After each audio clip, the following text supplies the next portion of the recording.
Po reklamos matysite. Kompleksinės paramos reikalavimai, kokia šios sistemos esmė ir kaip mūsų ūkininkai jai pasirengia. Taip pat sužinosite, kas yra simegrafija. Apie ją pasakos Aukštadvario vidurinės mokyklos netradicinio amatų būrelio narės.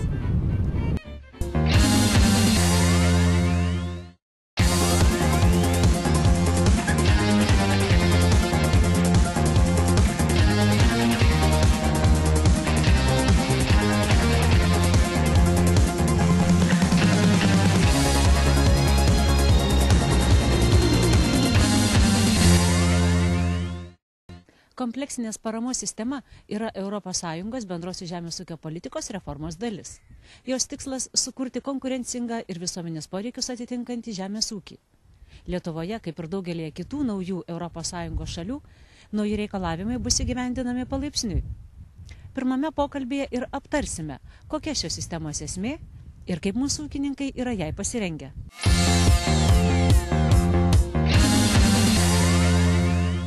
Kompleksinės paramos sistemos esmė – tiesioginės išmokos skiriamos tik tiems ūkiams, kuriuose laikomasi aplinkosaugos, geros agrarinės būklės, veterinarijos, maisto saugos, augalų apsaugos, gyvūnų sveikatos ir gerovės reikalavimų. Reikalavimų galybė, tačiau pasak specialistų didelių pasikeitimų palyginti su pernai metais nėra. 2011 metai mums atneša naujieną, tai reiškia, kad prisidės taip vadinamoji B dalis, o tai reiškia, kad tų kriterijų ar patikrinimų skaičius, kuris bus vykdomas šiuo atveju dviejų institucijų, tai Nacionalinės mokėjimo agentūros ir Maisto veterinarijos tarnybos specialistų, šiek tiek įsiplečia tam tikrose srityse. Tai šiuo atveju kalbam apie būtent maisto saugos sektorių, pašarų saugos sektorių ir gyvūnų sveikatingumo sektorių. Didžioji kompleksinės paramos reikalavimų dalis teks gyvulininkystės ūkiams. Jų šeimininkai turės ypač atidžiai skaityti dokumentus. Iš gyvulių sveikatingumo požymio, norint užkirsti būtent lygų protrukius Lietuvoje, kas atneštų iš tikrųjų didelės pasekmes ekonominės mūsų ūkiui, reikės informuoti nedelsiant apie, sakykime, pastebėtus tam tikrus lygos pasireiškimo simptomus, kad neužkirsti kelią tolesniam ligos plitimui. Ir tai, sakykime, yra toks, kaip kriterijus, kad pranešimas turi būti duotas kiek galima skubiau. Iš tų sektorių, tai būtent pašarų, maisto saugos ir gyvulių sveikatingumo atsiras tam tikri kriterijai, kurie bus tikrinami, kaip ūkis jų laikosi. Kaip pavyzdį galim paminėti tokį, kad jeigu yra tiekiami produktai į rinką, sakykime, jie atitinkamai turi būti ir suženklinti. Bet natūralu, kad kas taikoma dideliam ūkio subjektui ir mažam, tai neadekvatu, kaip ir kada reikia tą ženklinimą atlikti. Todėl šiuo atveju, tarkim, tiek smulkus ūkis, kuriam taikomumas bus individualus, tiek ir stambus ūkis, kuriam reiškia visiškai kitoks ženklinimo reikalavimas, tai turėtų būti, kaip sakyti, vertinimai individualiai. Lietuvos ūkininkai nuo 2004 metų privalo laikytis geros agrarinės būklės reikalavimų, 2009-aisiais pradėti diegti valdymo reikalavimai. Šiemet į paramos mechanizmą įsijungė naujų privalomų taisyklių. Kaip visada, laukiam paskutinės dienos ir nemažai daliai ūkininkų tai bus tam tikra šoko terapija ir jie sakys, kad pirmą kartą išgirdo, tai yra neišvengiamai. Todėl, aišku, labai svarbu, kad tarp atskirų institucijų būtų surastas kažkoks kompromisas, kad būtų ūkininkai ne tik tais baudžiami, bet jie būtų ir konsultuojami, jiem ir patariama, ir duodamas laikas ištaisyti tuos trūkumus. Tai aš manau, kad tikrai to tikimės.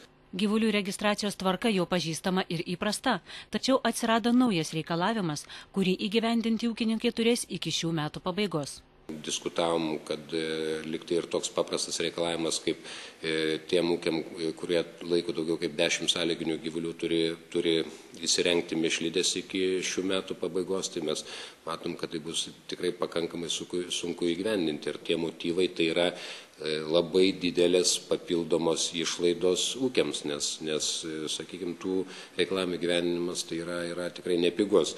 Ir kreiptis į ES komisiją, kad šiek tiek ar būtų pratęsti terminai, arba sakykime, padidintas tas laiptelis ne nuo 10 sąlyginių gyvulių, gal nuo 50 sąlyginių gyvulių ir taip toliau.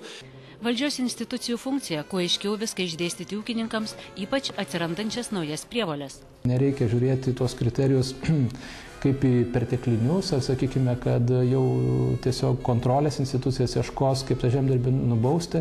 Aš manau, kad visai kitas principas šiuo atveju turėtų veikti, būtent tas mokymo, konsultavimo ir, sakykime, pagalbo žemdirbiui ir kad nebūtų perlenkta lazda. Pernai metų patirtis rodo, kad žemdirbiai suvokia, jog ES parama gaunama tik laikantis tam tikrų normų ir sąžiningai dirbant. Bandymas apgauti gali skaudžiai finansiškai atsiliepti, nes nuo prasižengimo dydžio priklausys ir sankcija. Ji gali būti nuo 1% išmokų nuoskaitos net iki 15%. Jei pažeidimų daug, jie pasikartojantis ir yra piktybiniai. Lietuvos žemės ūkio konsultavimo tarnybos specialistai jau įvertino apie 1000 ūkių ir pastebi, kad yra nuolat besikartojančių pažeidimų. Tai viena grupė tokių reikalavimų arba netitikimų, kurios randa mūsų konsultantai, tai yra susijęs su gyvulių registravimu ir identifikavimu. Tai iš tikrųjų dažnai būna nelaiku užregistruojami naujai gimę veršeliai arba nelaiku suženklinti. Augalininkystės ūkiuose daugiausia problemų kelia aplinkosauga. Kita grupė reikalavimų, galbūt, kurių vėlgi reikėtų mūsų ūkininkam laikytis, tai yra susiję ir su šių metų įsigaliojančiais reikalavimas, tai dėl augalų apsaugos produktų naudojimo. Tai vėlgi ne visi panaudoti augalų apsaugos produktai yra registruojami taip, kaip jie turėtų būti registruojami. Tai vėlgi tie vadinami augalų apsaugos produktų naudojimo žurnalai, žurnalų pildymas yra vėlgi vienas iš tų dalykų, į kuriuos reikėtų atkreipti ūkininkam dėmesį. Akcentuojama pačios Europos komisijos tai darbo saugos reikalavimai. Tai čia yra problema ir tikrai reikia ūkininkam daug pagalbos, ypatingai tiem, kurie turi samdomų darbuotojų, tai jiem informacijos reikėtų tikrai daug. Tai stambesnės grupės reikalavimų, kurių nesilaikoma dėl nežinojimo arba vis nespėjama sutvarkyti dėl laiko stokos. Tačiau yra ir tokių dalykų, kurie atrodytų ir žinomi, ir nesunkiai įgyvendinami, tačiau vis tiek lieka nesutvarkyti. Tai geros agrarinės būklės reikalavimas. Apleistų ir nešienautų pievų ar tinkamai netvarkytų dirbamos žemės plotų galima rasti kiekviename rajone. Ūkininkui visų pirma reikia žinoti, kokie papildomi reikalavimai įsigalioja nuo šių metų ir ką savam ūkyje turėtų sutvarkyti. Visą tai sužinoti galima Žemės ūkio ministerijos finansuojamuose mokymuose, kurie nuo šio mėnesio bus rengiami kiekviename rajone.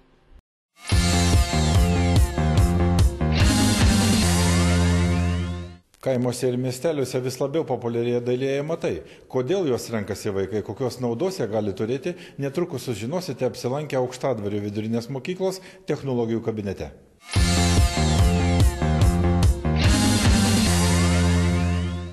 Gofruoto popieriaus indai, metaliniai rėčiai stebuklingai virtę saulėgrąžomis, dekoratyvos inkilėliai, kankorėžiai tapę miško gyventojais, daugybė megztų, nertų ir siuvinėtų darbelių puošia technologijų kabinetą. Gražias tradicijas turinčioje Aukštadvario vidurinėje mokykloje, beje prieš porą metų paminėjusią 90-metį, dabar mokosi beveik 200 vaikų. 14 jų iš 5-12 klasių lanko netradicinių rankdarbių būrelį. Čia įraudimo pagrindai, nėrimas, mezgimas ir bene įdomiausia simegrafija, siuvinėjimas ant popieriaus. Būtent šiame būrelyje tokia veiklos, kuri man labiausiai patinka.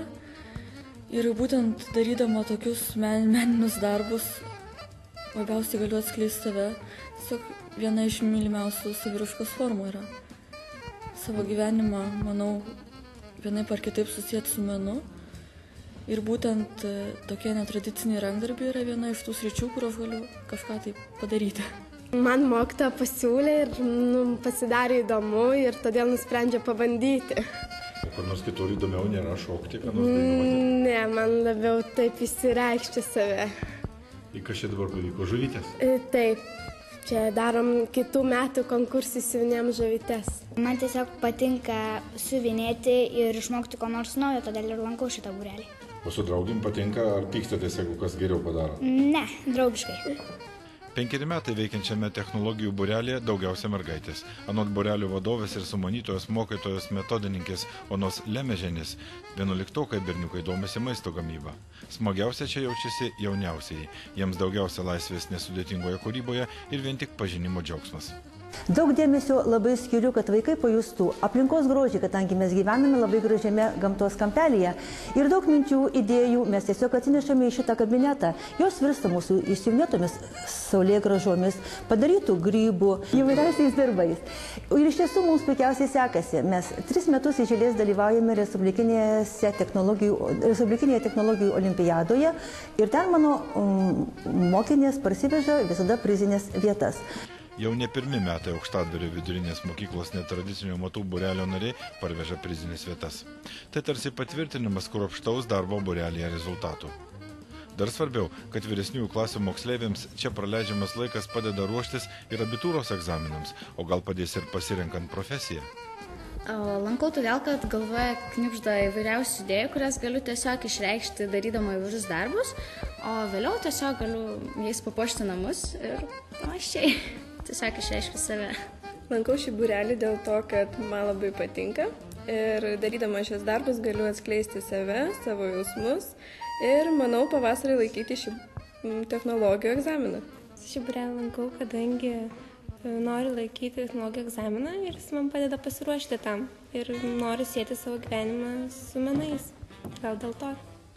O čia naudos kažkiek yra, nes toks, atrodo, nelabai rimtas užsiėmimas. Tai, kad yra rimtas, kaip ir vis dėlto augam, savo galėsim vaikus pamokinti, ką mums dabar mokina. Iš ties man labai smagu, kai mano mokinės ateina ir pasako, kaip jos gražiai pasipuošė namus, kaip jos gražiai sukomponavo puokštę, kaip jos gražiai pasipuošė savo kalėdinę eglutę, savo rankų padarytais darbeliais. Aš manau, kad tai yra ta praktinė nauda, ką jos įgyja per mano pamokas. O tai gali būti kai kurių ir profesija, amatas, jos gali pasirinkti? Be abejo, aš turiu savo mokinių, kurios jau mokosi būtent technologijų specialybių ir aš manau, kad jų vis daugės.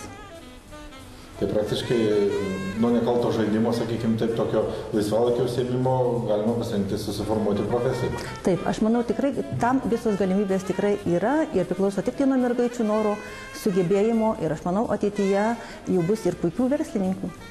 Kuriems moksleiviams padės apsispręsti netradicinio amatų būrelis Aukštadvario vidurinėje mokykloje, kol kas neaišku.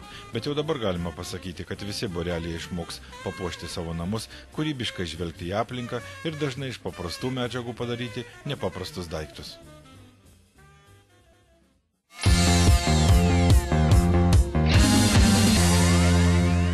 Laidos pabaigoje Kaimo akademija skelbia konkursą. Kviečiame pasidalinti įspūdžiais, kuriuos parsivežate iš kasmet Žemės ūkio universitete rengiamos parodos Ką pasėsi. Apie smagias akimirkas iš tradicinės parodos mums galite papasakoti telefonu arba parašyti elektroniniu paštu. Jūsų skambučių ir laiškų lauksime iki kovo 20-osios. Parodos Ką pasėsi ištikimiausieji paskelbsime parodoje ir mūsų laidoje. Iki kitų susitikimų žiūrėkite Kaimo akademiją.